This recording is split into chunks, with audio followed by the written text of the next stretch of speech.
Well, hey everyone, and welcome to Groundswell Online. My name is Jeremy, and I'm on the team here at Groundswell if we haven't had a chance yet to meet. And man, it's so great to have you tuning in to be here with us today, wherever you're joining us from, whenever you're tuning in for this gathering. Man, thanks for taking the step to be here with us today. We have an exciting chance to hear again from our friend Jeff Brodie, the lead pastor of Connexus Church in Ontario. If you weren't with us last week, Jeff was actually with us in the room in Truro, kicking off a new series looking at the spiritual side of mental health called When You're Not Okay. If you haven't listened to that message, would really encourage you, maybe even before you go jump into today's message, to jump back to that one. It's available here on our YouTube channel, Groundswell Church. Would encourage you to go back and listen to that. It kind of sets the stage for the rest of the series that we're in today and for the rest of the next couple weeks. But yeah, it was so powerful last week, and really believing that the next few weeks are going to be helpful too. But just want to say as well, like if you're new here, you're just jumping in, and maybe you are, maybe you aren't, maybe you're looking to get more connected here at Groundswell. That's you, would really encourage you to take a look at some of the links in the video description below. Find links to our social media, to our Facebook, to our Instagram. Find a link to the Connect card to get on our email list. That's just like a quick form that's basically your name and your email that allow us to just keep you in the loop on everything that's going on in the days and the weeks ahead at Groundswell. And as we move into the fall, there's all sorts of stuff that's going on at Groundswell that we want you to be aware of. A couple things I want to highlight for you coming up on the next couple Sundays.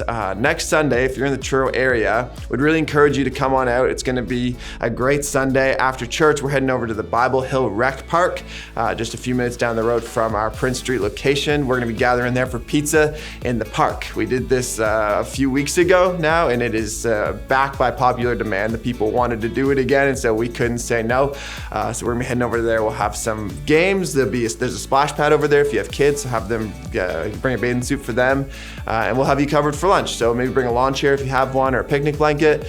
But it's going to be a ton of fun. That's next Sunday after church, the 27th of August. And then the Sunday following that, if you sometimes attend in person at our Prince Street location in Truro, important to note that on Sunday, September the 3rd, we are going to be having our Sabbath Sunday. So we will not be gathering in person at our Prince Street location on Sunday, September the 3rd. We'll be gathering here online. We'll be still in our series with Jeff, but we will not be hosting in-person gatherings on that Sunday. Just the long and short of it is that we believe that it's important that we take time to rest individually and even as a church. That we've had this become kind of part of our rhythm over the last couple of years, that a couple times a year we take a week to stop, to rest, catch our breath, look back at all that God has done in the year that's past us, and just looking ahead in light of all that God has done, believing that He's going to do more and that He's going to come through, and that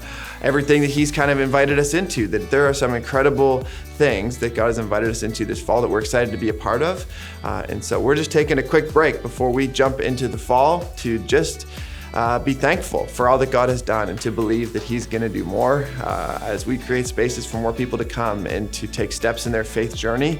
It's going to be a great fall, and whether you're joining us online or in person, we're looking forward to connecting with you more. But for now, I'm going to hand it off to Jeff as we move ahead in our series looking at the spiritual side of mental health.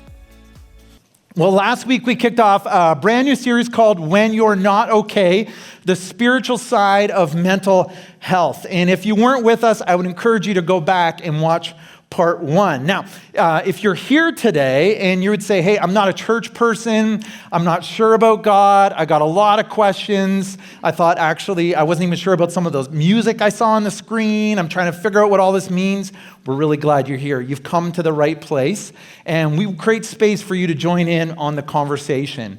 And why are we having this conversation? And I'll tell you why. Because we're all experiencing challenges with mental health or know someone who is. Somebody who's struggling with a mental health challenge or mental illness, or maybe you are yourself. And there are a lot of great resources out there. There's medical professionals that do an amazing job in helping you. There are psychologists and counselors that can be a really great tool to help you. Those people have been really helpful to me. For some of you, medication might be something that's helpful for you. I hate to say it, that for some of us, changing our diet might be helpful to our mental health. A little exercise might not hurt us. Sleeping a little bit more would really help your mental health. All you teenagers out there, you can use that if you want. You know, when you get up at noon, your mom's like, why aren't you up? It's my mental health. I got to get an extra couple hours of sleep, right? There are different things that help us along the way. But the question I began to ask is, but what about the spiritual side of mental health? And if you haven't seen last week, you should go back and watch it. But we talked about the fact that your mind is connected to your soul. That we aren't just brains with legs on. That there's more to us than that. That our mind and our body and our emotions and the spiritual side of us and our relationships, all these things connected. Your mind is connected to your soul. Now today, I want to start with a question. I want to ask you a question. The question is this. As we talk about your inner critic, the question is, when you sit in the silence, in the sound of silence, if you will, what's your conversation like with yourself about yourself? Because whether you admit it or not, I know you talk to yourself. And you know why I know that? Because we all do. If talking to yourself makes you crazy, we're all crazy. And when you talk to yourself about yourself. And what's that conversation like? When you sit by yourself, about yourself. Let me help you if you're trying to kind of get your head around this. Let's break it down by percentages. When you sit in the silence, what percentage of your conversation about yourself is positive? And what percent is negative? Is it 80% positive and 20% negative? Or is it 80% negative and 20% positive? Let's talk about where you are. When you're at home, is it 80% positive and 20% negative? Or 20% positive, 80% negative? 50-50. What about when you're at work? What are the percentages then? When you're alone in the car, what are the percentages then? In the last 48 hours, how much is negative and how much is positive? Here's a dangerous one. How about on the golf course? How much is positive and how much negative? How about at your in-laws? Let's talk about that one. What's the conversation like with yourself about yourself? A U.S. stat says that 80% of us at points in our lives struggle with an inner critic. But we don't need our statistics to prove to us that's true. There's actually a guy named Mark Manson who wrote a book, and this is the book. And I'll hold it up for you, and well, maybe I should put my hand over it. Too late now. The Subtle Art of Not Giving an F. And probably a bunch of you have read this. You know how I know? Because it's sold over 3 million copies internationally. That in this book, part of this book is about your inner critic and something that Mark Manson calls the feedback loop from hell. Now, let's see if you resonate with this. You're with one of your kids, and you get really frustrated at them. And what they did is here, and your frustration level is here. And you get so frustrated at them, and you walk away, and you get frustrated about the fact that you overreacted in your frustration. So now you get frustrated in the way you got frustrated at your daughter or son. And then you start thinking, man, I got so frustrated with them. Why am I always getting so frustrated at the kids? In fact, why am I so frustrated all the time? Am I just a frustrated person? What is wrong with me? Or how about you get anxious about a test or a presentation, and it's playing over and over and over in your mind, and you're getting anxious about it, and you think, man, why am I so anxious about this test? Why am I so anxious about this presentation? Why am I so anxious about this conversation? Why am I anxious all the time? And then you start to get anxious that you're always anxious. Man, what's wrong with me? I'm so anxious all the time. And then you're anxious that you're always anxious. And then you get anxious at something else. And you're like, what's wrong with me? How come I can't stop this? It's the feedback loop from hell, Mark Manson would say. He says, we feel bad about feeling bad. We feel guilty for feeling guilty. We get angry about getting angry. We get anxious about feeling anxious. What is wrong with me? 5 words. You ever said those to yourself? What's wrong with me? Or why am I always like this? Or why can't I make this stop? We all battle with our inner critic. And this is why this conversation is so important. This is why you have to talk about the conversation you have with yourself, because your internal conversations become your external life. And I know this is true. If you're here last week, I shared with you that I had this drive to succeed and this drive to perform and this drive to keep the numbers up and to the right.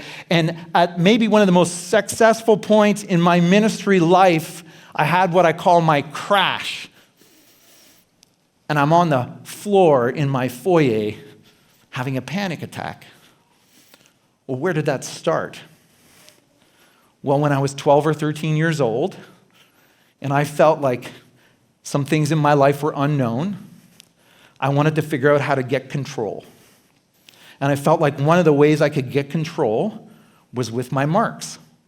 That if I could have good marks in school, I seemed to have some sort of semblance of control on my life. And so I would get anxious the night before a test. I would get anxious before an exam. I would get anxious about every single project, that I needed to get a good mark because I'm not going to be okay if I don't. And then I was driven to perform through high school, and I was driven to perform through university, and I was driven to perform at my first job, and it was more work and more drive and more success until that day when I was flat on my back. My internal conversation had become my external life. That's how I know. And so we need to be talking about the internal conversation going on with you. Where does your inner critic come from? Where does your inner critic come from? What is it inside of you that kind of makes that inner critic happen, that brings that inner critic to life? Well, here's what we're going to do. We're going to nerd out on the brain neurological side for a moment. You're going to stick with me through that, okay? And then we're going to look at the spiritual side of our inner critic. Now, here's the neurological side, okay? So let's put it on the screen. These are words you did not think you were going to hear today. I recognize that. All right, so you've got, now you're going to look at this. I'm going to let you know I'm not a neurologist. Surprise. But if you're a neurologist, this is like basic stuff. You could Google this, okay? So it's not complex stuff. You have your anterior cingulate cortex and your dorsolateral prefrontal cortex. These two parts of your brain are the parts of your brain that are designed to anticipate and diagnose problems, right? You go to hit that hammer on that nail, and it says to you, hey, your hand is in the way. That's the problem. That's why it's hurting, right? I don't know why this hurts. That's why you need these parts of your brain. It's telling you. It's anticipating. Oh, take your hand out of the car door.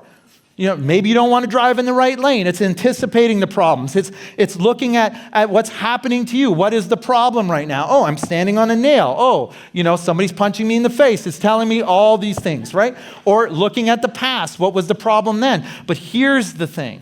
When this part of your brain gets overactive, it starts diagnosing that the problem in your life is you.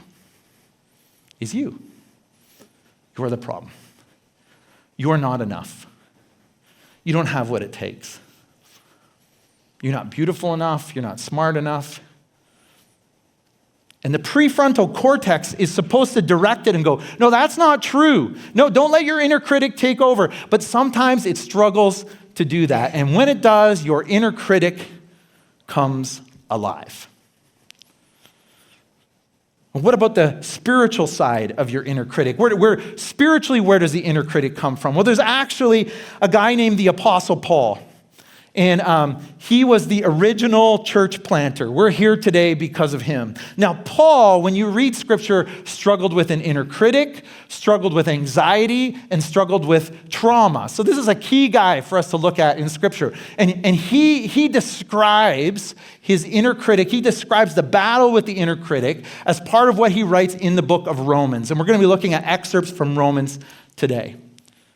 And this is what Paul says. He says this. He said, I don't really understand myself. Already I connect with Paul, okay? I don't really understand myself, for I want to do what's right, but I don't do it. Instead, I do what I hate. I don't want the inner critic to tear me down. I don't want to get frustrated this way. I don't want to have this negative conversation, but I keep doing it and I can't stop it. I hate it, but I do it. And the inner critic keeps taking me down. My inner voice keeps tearing me down. I keep telling me these things. I don't want to do this, but it keeps happening. He says, but if I know what I am doing is wrong, this shows that I agree that the law is good. Okay, I know this is wrong, so that means I definitely want something better. He said, so I'm not the one doing wrong. He says, it is sin living in me that does it. This is kind of his first mention of sin. He said, maybe it's this thing called sin living in me. He says, and I know that nothing good lives in me that is in my sinful nature. I want to do what's right, but I can't. Now, if you're here today and you're new to church, you're like, this is exactly what I expected. This guy is going to talk all about my sin. Now, but I want you to stick with me, okay? Don't lean out. Lean into this because it's going to be helpful to you. He says this is what's happening to me. He says, I want to do what's good, but I don't. I don't want to do what's wrong, but I do it anyway. But if I do what I don't want to do, I'm really the one doing wrong. I'm not the one really doing wrong. It's sin living in me. What's Paul saying here? He's saying what Mark Manson said. He's saying, what is wrong with me? I don't want to let my inner critic win. I don't want to have this negative conversation with myself. I don't want to continue to have this conversation and this cycle and this feedback loop from hell. I don't want it. But he says, there's something about sin living in me that seems to do this. There's something about sin living in me. Now, what does sin have to do with my inner critic? You might be asking, I don't get this, Jeff. What does sin have to do with my inner critic? So what I need to do is share with you a little bit about Romans. Okay, when Paul writes Romans, this is what you need to know to understand this. Sin is mentioned 48 times. 2 times it's mentioned as a verb, to do sin, right? Steal, punch, murder, that's doing sin. Okay, you guys are probably theologically on the same page with me as that, okay? But then sin is mentioned as a noun in Romans 46 times. The condition of sin. What he's talking about is the condition of sin. That there is something wrong with me, that there is an infection with me, that inside me, that I have this condition of sin. In fact, the whole book of Romans is about what to do with your condition of sin. See, Paul would say that we all have this condition of sin. He would say your condition of sin actually brings brokenness in your life. There are parts of you and parts of me where we experience brokenness. Now, Scripture would argue that we're actually born this way, that there is a sinful brokenness in all of us, but brokenness happens in other ways. Maybe it's something you did that you shouldn't have, that's broken you, a regret you have. You look back on your life and say, man, when I did this, it did something inside me. It created brokenness in me. Maybe for you, it's something somebody did to you. They left you, they hurt you, they made a promise to you and they didn't keep it.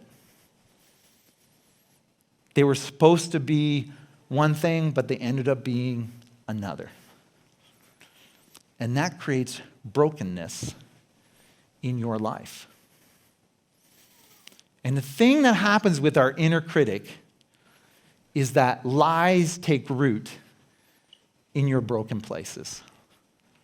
Lies take root in your broken places. I grew up in a small town, and we had this old sidewalk. And this old sidewalk had all of these cracks in it. And in the cracks is always where the weeds grew. And I know that because my dad would make me go out and pull the weeds from between the cracks.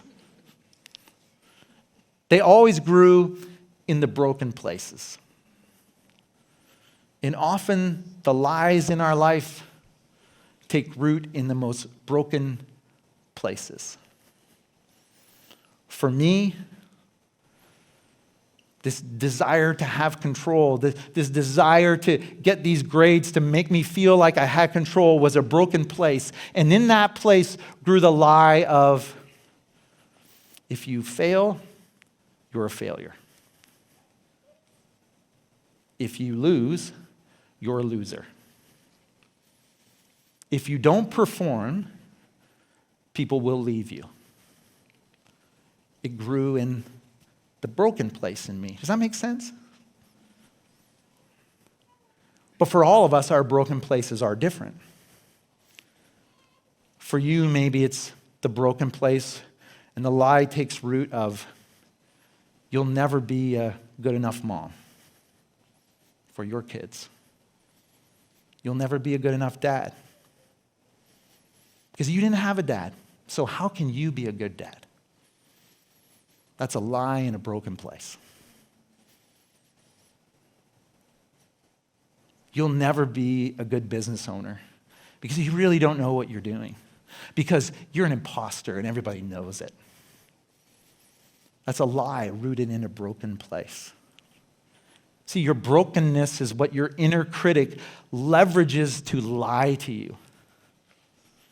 In fact, we would argue that those lies come from your inner critic, but for those of us who are followers of Jesus here, we actually believe that there's an evil one, Satan, who wants to also plant lies in your broken places. Now, I understand if you're unchurched, you might say, Satan stuff, I'm going to take a pass on that, actually. But honestly, we really believe that's true. That there's an inner critic, your sinful condition will plant lies in those broken places, but so will this enemy that you have. You see, what we try to do is we try to fix or fill our broken places. You try to fix or fill yourself by being someone else or getting something else. You look in your own brokenness, you look at the world around you and you go, man, if only I was like him, if only I was like her. We do this on social media all the time, right? You see that mom and you see the lunch she made her kids and it's all on matching dishes and it's all laid out and it's all so healthy. And you look at that peanut butter and jam sandwich that you just slapped together. And then you read the caption underneath and you're like, she grew this food in her own garden.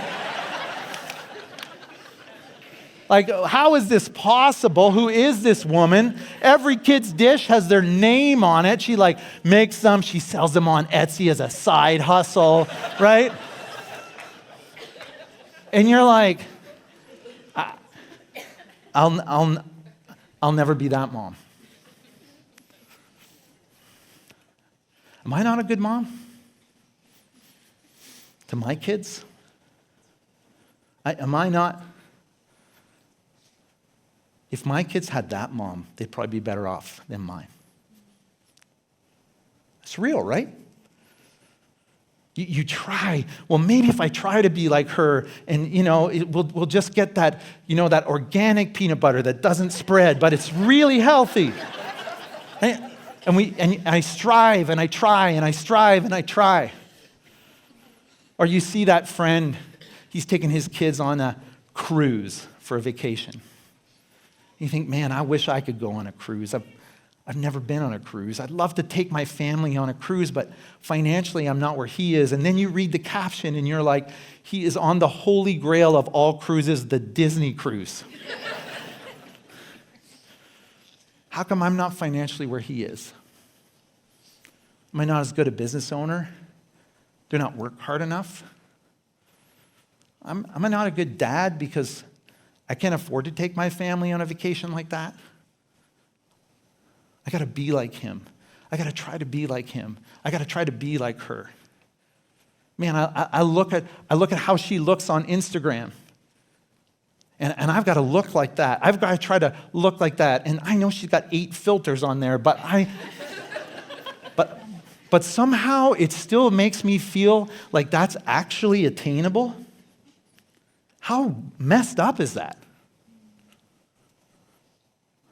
I want to be someone else. I want to be someone else. I want to get something else. How come he has that car? They have that pool. They have that house. If I had that, how about this one? If I had that husband, if I had that wife. Too real? Maybe too real.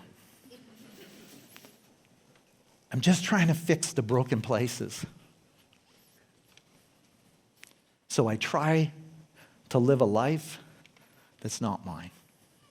How much of our lives, how much of your life do you live living someone else's life in your brain that's not even yours? There's a monk, an American monk, there is such a thing, named Thomas Merton, and he talked about your false self. And I think this is just so applicable to us. He says, every one of us is shadowed by an illusory person, a person we just keep chasing, a false self. A life devoted to the cult of this shadow is what is called a life of sin. I'm just going to try to be like someone else instead of the person God's called me to be. I'm just going to try to have the things someone else has instead of being grateful for the things that God has given me. I remember when I was young in ministry and I hadn't preached very much. And they said to me at the church I was at, we're going to do this sermon series. And I said, oh, great. They said another church has done this series. Okay, great. And I said, are there any resources you can give me? And they said, yeah, we're going to give you the message that you're going to preach that this other church did. And then hopefully you can kind of watch that and improve on it. And so I watched this video, and it was this communicator some of you have heard of. His name's Andy Stanley. And one of the best communicators probably in the world. And I watched that and thought, I don't think I'm going to improve on this. Why don't we just invite that guy to come here? And so what I decided to do, and I was young, I decided I'd try to memorize his message and give it on Sunday. I can't tell you how hollow an experience that is. It's fake. It was hollow, it was fake, and it was empty. Because I was trying to be someone else. Not the person God created me to be. And when it comes to the false self, I sometimes wonder, the more and more and more I try to be someone else, the harder and harder it is for God, I think, sometimes to recognize me. And honestly, to recognize myself. And the more and more and more you try to live someone else's life, and the more and more you try to be someone else and have what someone else has, and that inner critic gets into all of your broken places, the less and less and less you are the person who God created you to be in the first place. So Jeff, what do I do with my sinful condition and my inner critic? What do I do about it?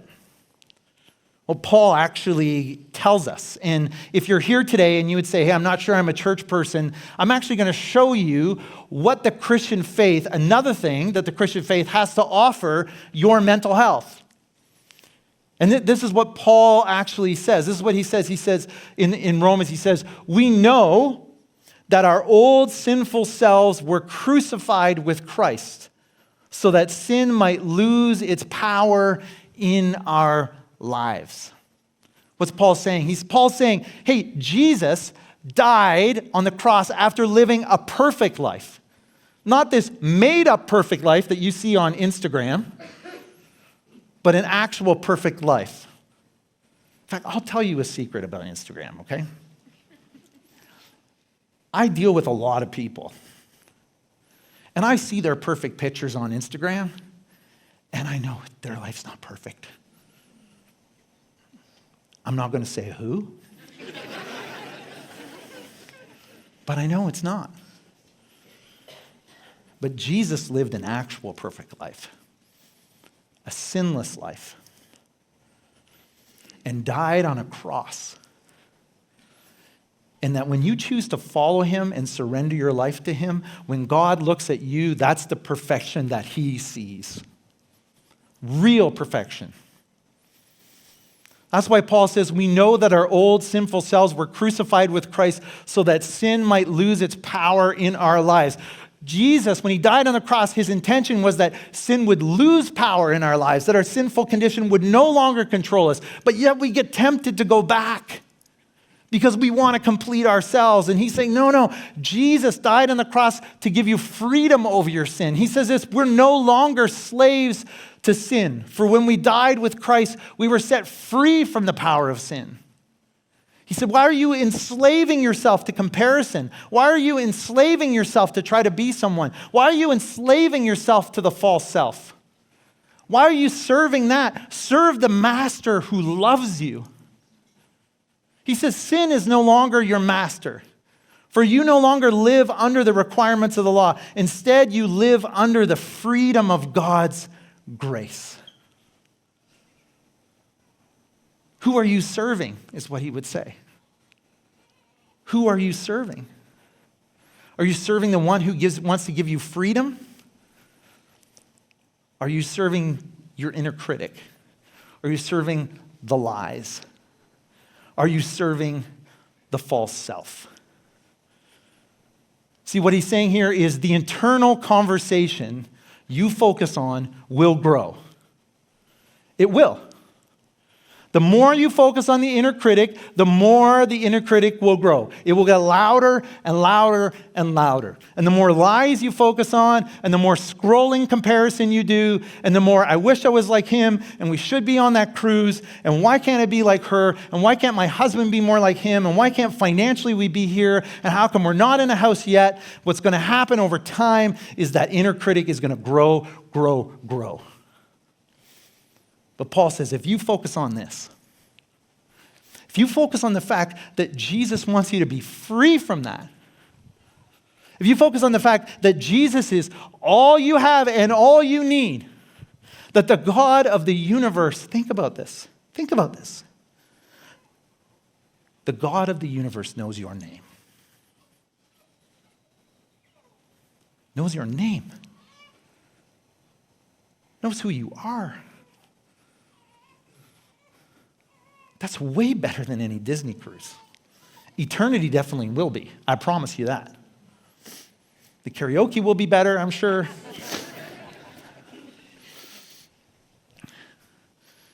Paul's saying, focus on that. Why do you focus on this temporary stuff? Why are you giving in to this inner critic? Why are you letting all of that happen to you? I don't want that for you.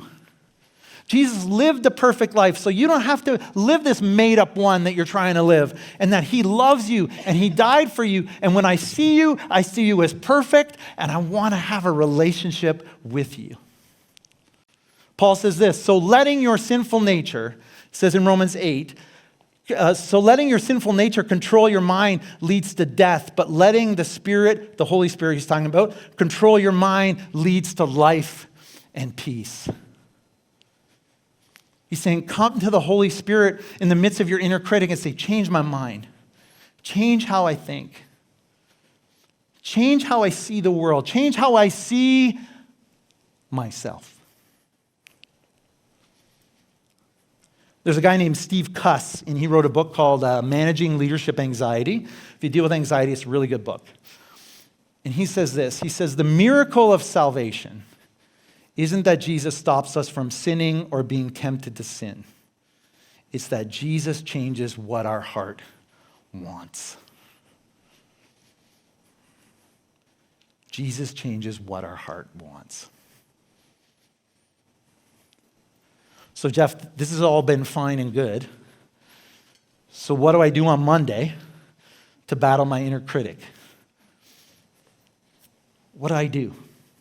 Well, Paul actually tells us in Romans chapter 12. He says, don't copy the behavior and customs of this world, but let God transform you into a new person by changing the way you think. Then you will learn how to know God's will for you. Paul says, God wants to change the way you think.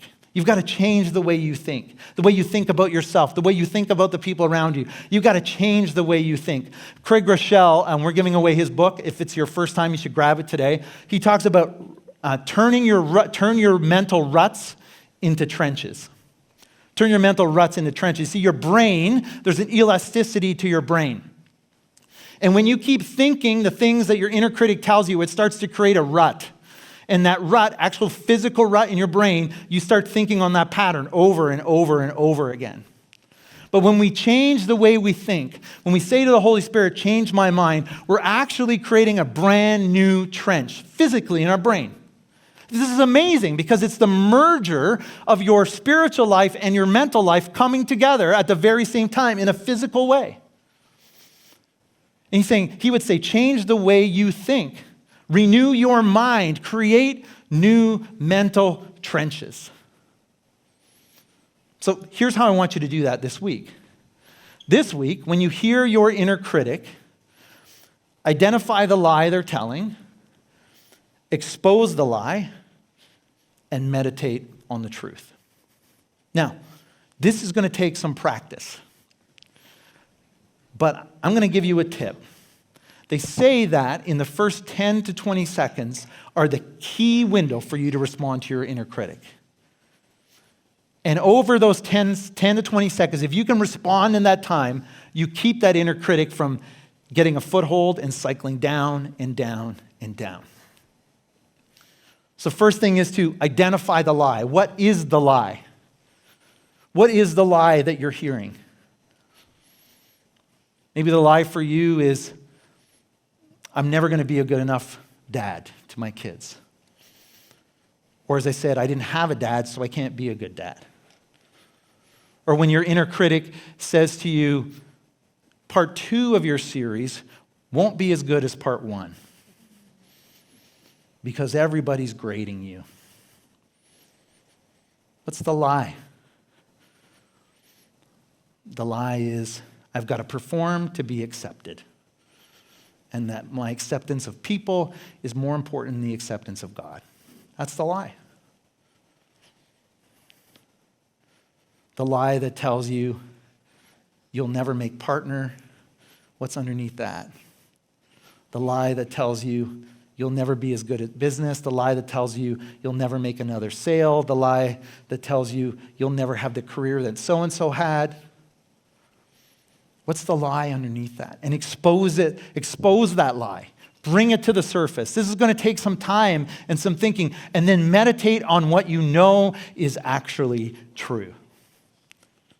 And I will show you really simply, if you want to get started on this, what you can know is actually true.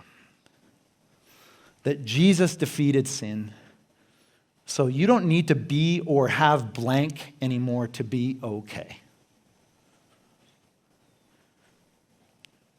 You don't need to be the perfect son.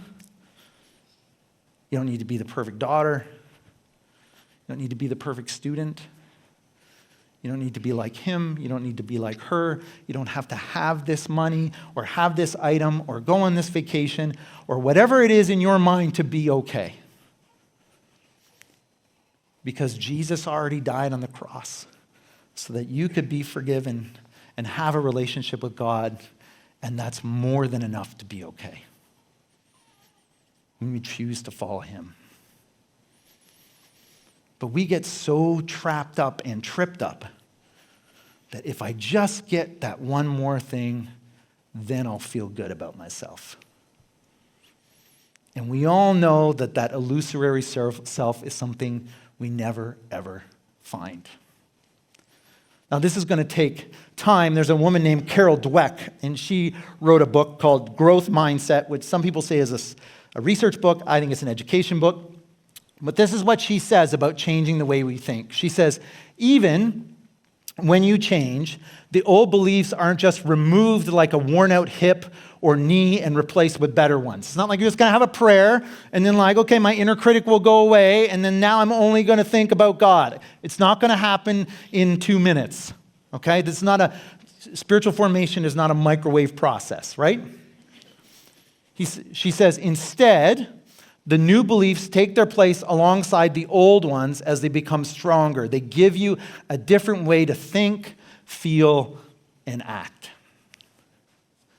And if you struggle with an inner critic in your life, aren't those 3 words that you hope for? A new way to think? Man, a new way to feel. A new way to feel. And a new way to act. A new pattern. A new way to think. See, your inner critic is not an indication of your spiritual life, but an invitation to it. The fact that you have an inner critic doesn't mean you're not spiritual enough. It's an invitation to lean into God, to lean into a Jesus who loves you and who cares for you and is in your corner. I think of those Lego sets. I don't know if any of you have kids who've gotten these Lego sets. And they say that they're like for a certain age, but they look like they're for geniuses. You know what I'm talking about? And it's like, it's a 10 by 10 foot Harry Potter house for your 3-year-old. And I remember putting those in front of our kids, and they set the picture up, right? Who cares about the instructions? Set the picture up. And then they would try to make the house, And they bring the house to you, what they've made. Look what I made that, and it looks nothing like the picture. You know what I mean? And I would look at them and I would say, man, you're doing a great job. Keep going. You're doing a great job. Okay. And they would go back. What I didn't say was, how come it doesn't look like your perfect picture? I didn't. And when you come to God and you say, I don't know, I don't think I got this right. He doesn't say, well, go until you get it right the way you pictured it. He doesn't. He says, how about this picture over here? Where I died on a cross for you, and I love you, and I care about you. And as you build your life, I'm cheering you on, but no, you don't have to attain any kind of perfection because I've already lived a perfect life, and I love you, and I care about you, and I want to have a relationship with you. Your internal conversation will become your external life. And God wants to change that for you. Let's pray together. God, I come to you today.